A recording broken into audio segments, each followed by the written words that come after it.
This unit is the function of criticism.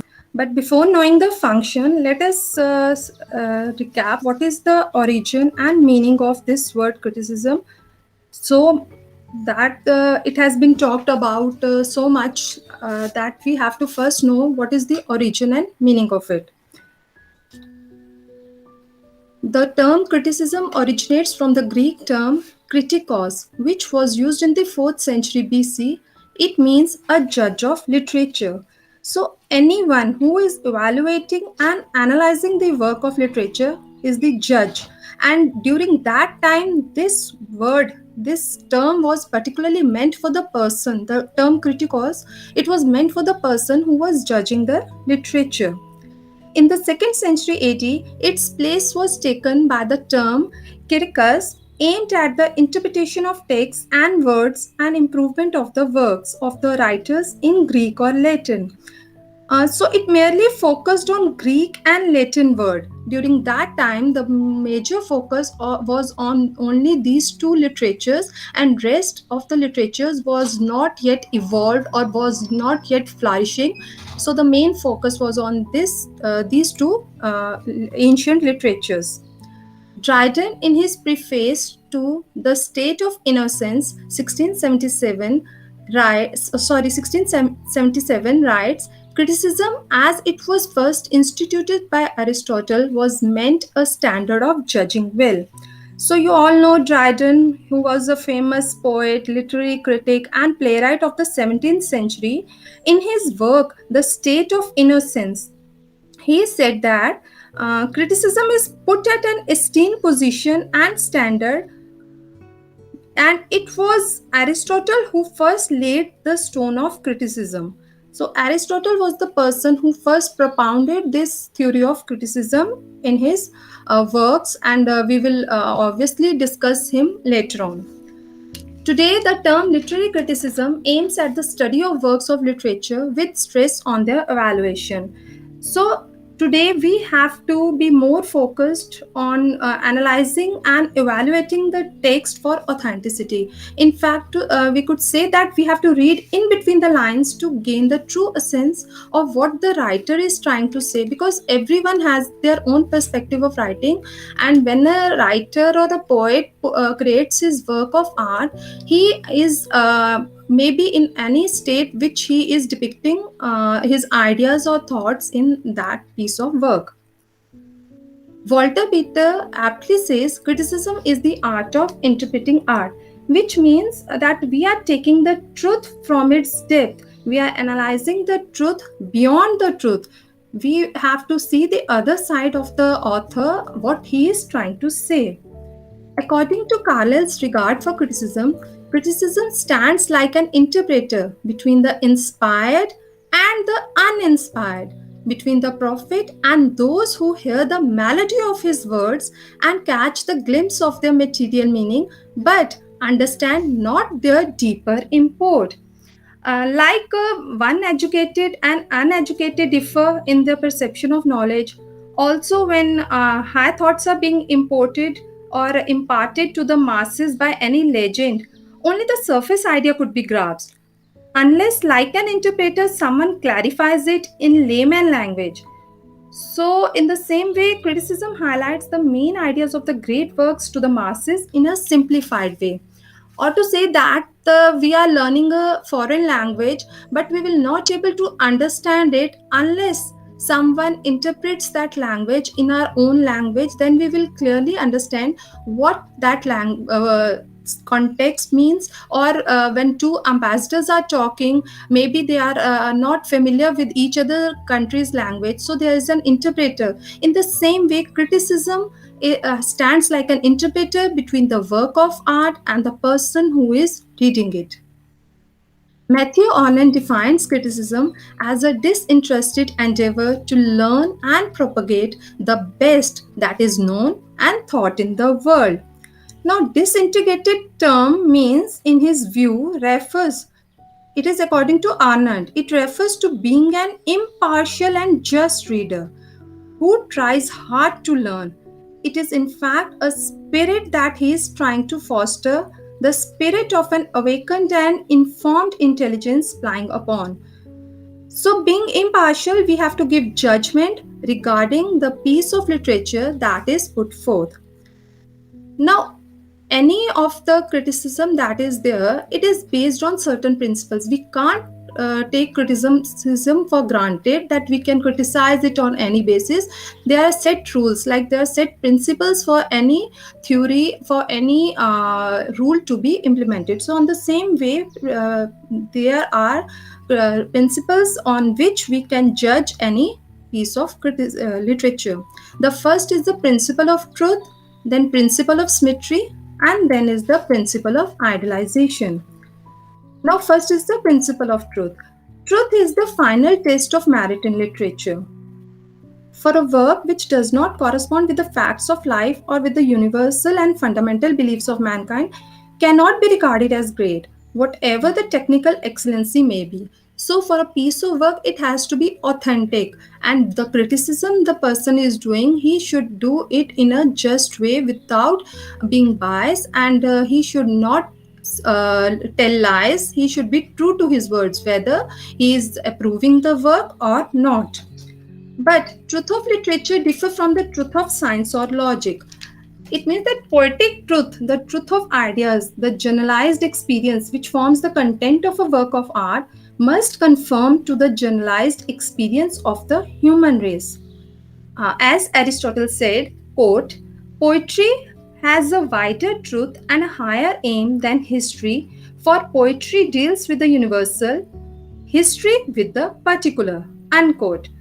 Or, in the words of Wordsworth, quote, poetry is the breath and finer spirit of all knowledge, unquote. So the great poets, they also agree with this principle that the piece of work or the artwork should be of true in its all concept.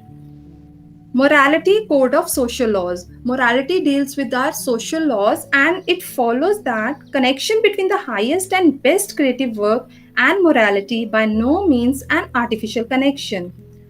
Like as morality is the aggregate experience and wisdom of a given society or of society in general, the matter of books which are in conflict with morality is ex hypothesis condemned by this supreme test of truth.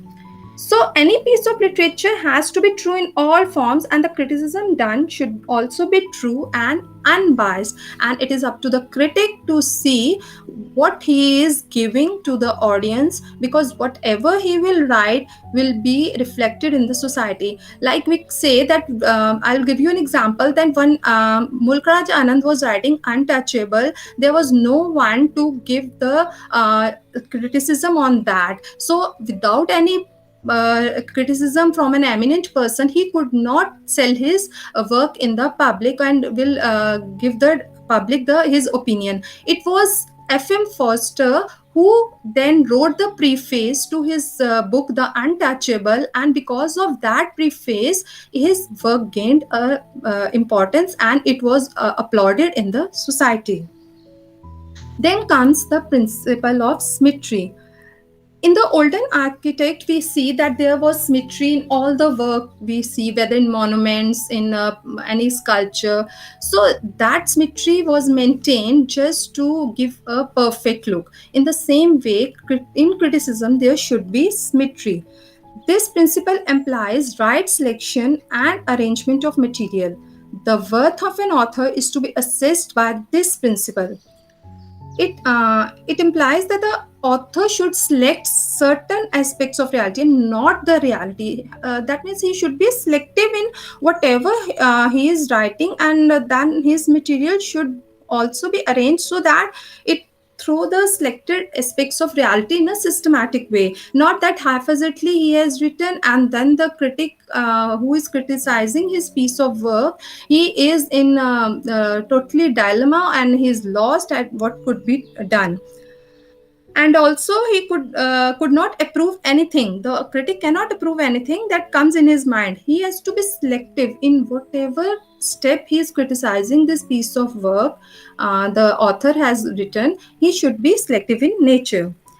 Aristotle has laid great stress on this principle, for according to him, artistic beauty it is not on which the imaginative appeal of literature depends. So, according to Aristotle, all the beauty of literature depends on the symmetry and how it is presented. So, it is not. It should not be put in a haphazard manner. It should be in a symmetrical way for the reader as well as the critic to analyze his piece of work. The test of symmetry is indirectly a means by which the presence of the dominant artistic quality can be discovered and measured. It was according to Worsfold.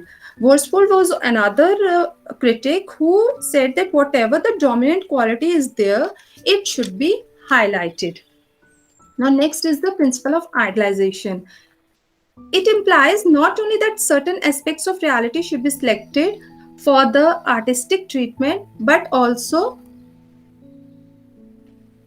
that the selection so made should exclude such matter as affects unpleasantly the aesthetic consciousness of the reader.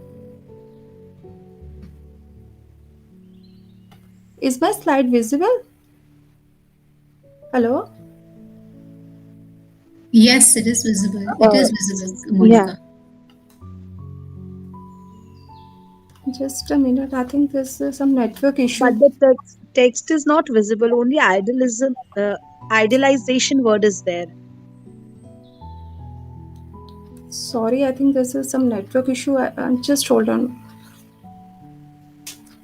Yeah. Now it's clear. Now it's visible. Hello. Yes, Okay. Okay. yes, So the idealization implies not only that certain aspects of reality should be selected for artistic treatment, but also that the selection so made should exclude such matter as affects unpleasantly the aesthetic consciousness of the reader. Like you all know that what aesthetic means, it means that which are concerned with beauty or the appreciation of beauty. So, which hampers the appreciation of beauty, that should be excluded. It should not be included in the literature. And literature which has no aesthetic value, it should be discarded as it does not hold any importance in literature. It is like a song without a music or a body without a soul. Now, coming on to the main function of criticism, the main function of criticism is to see the difference between the intended or the proposed professed purpose and the effect or result of their critical endeavor. That is what is planned or intended and what is claimed openly but falsely, that should not be there. So endeavor, that the author wants the achievement that he wants to achieve. So basically the function is to see the difference, to enlighten and stimulate by the proper interpretation of the work of literature. Like we are to give our analysis of a piece of art, so our analysis will either enlighten or stimulate the readers. So it is our judgment which will decide the fate.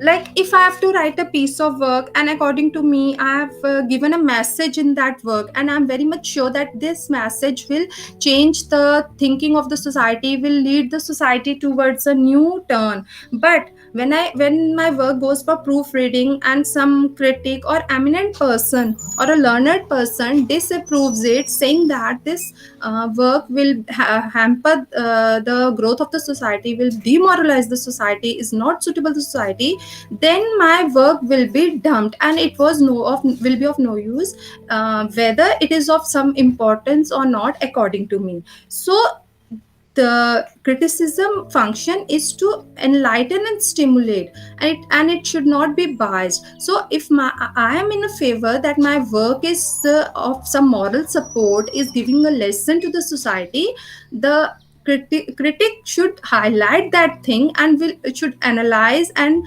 consider that concept and then give his criticism. Not that just by reading a portion of it and not viewing my perspective, from which perspective I have written the content, my viewpoint should be considered and then should the criticism should be made. Now, there are two implications of the term function.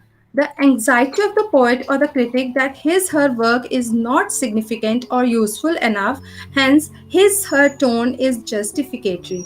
So a critic will always look forward for it to make it useful for the masses. It could also mean that the critic is laying down principles of criticism, hence, his her tone might be didactic. That is, he she is intended to teach, particularly in having a moral instruction. So, the main function of criticism is evaluating, analyzing, applying the theory, and come to a conclusion based on established theories or thoughts and not based on fancy. The theories which are based on our fancy should not be there. All the theories should be established and well authentic. Now the functions of criticism are judgment, assessment, and clarification. Now, what is judgment? Judgment is to decide what is right or wrong, to give a difference between the true and the false. So, criticism means judgment. The primary function of a literary critic is to arrive at and pronounce a meaningful judgment of value.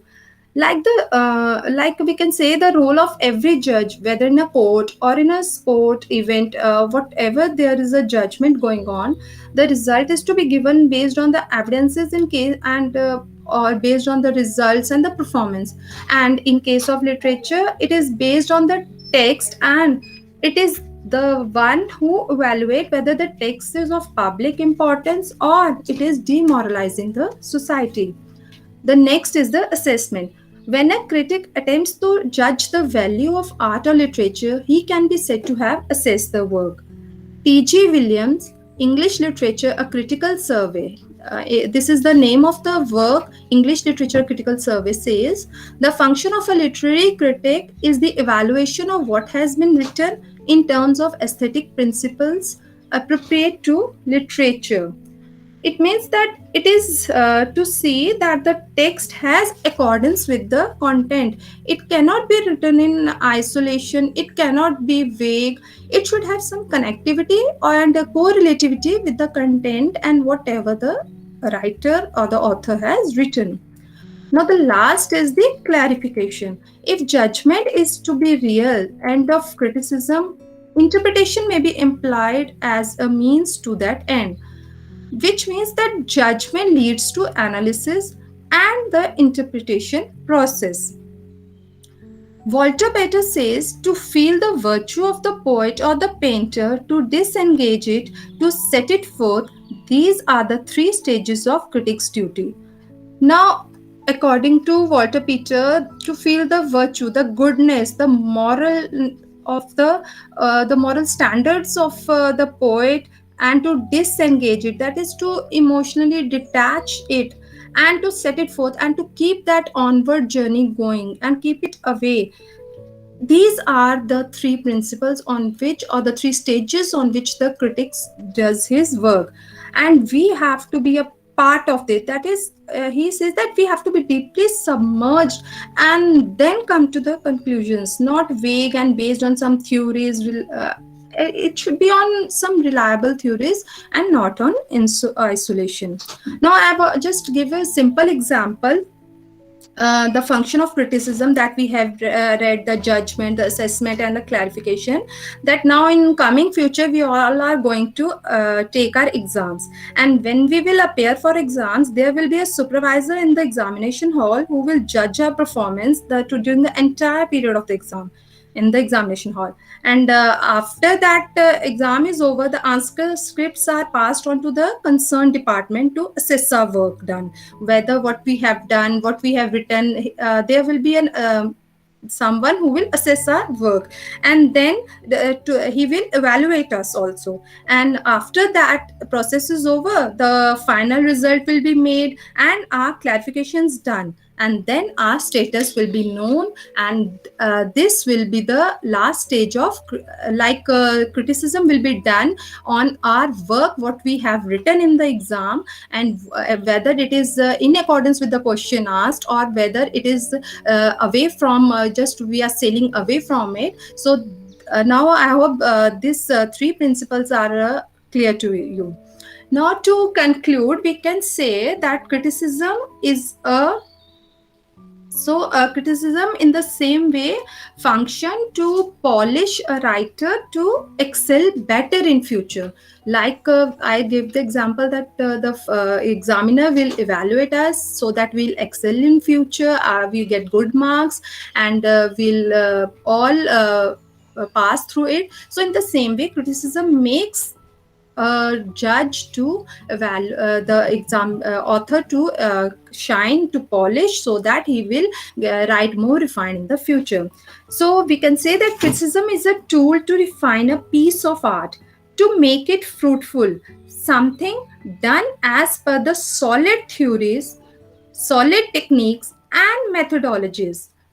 Like in mathematics, we apply the theory, apply the formula, and then come to the conclusion. So, only the established theories and not the theories out of our own fancy should be applied while we are criticizing a piece of work or we are analyzing a piece of work.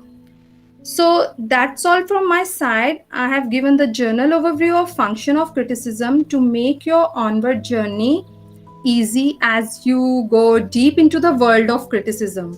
Now, Kalyani ma'am will further have the roles and will elaborate you about the functions given by various critics, and that too in detail. So, thank you, and Kalyani ma'am, now row the boat. Thank you so much, Monica ma'am. That was really awesome. Thank you, ma'am.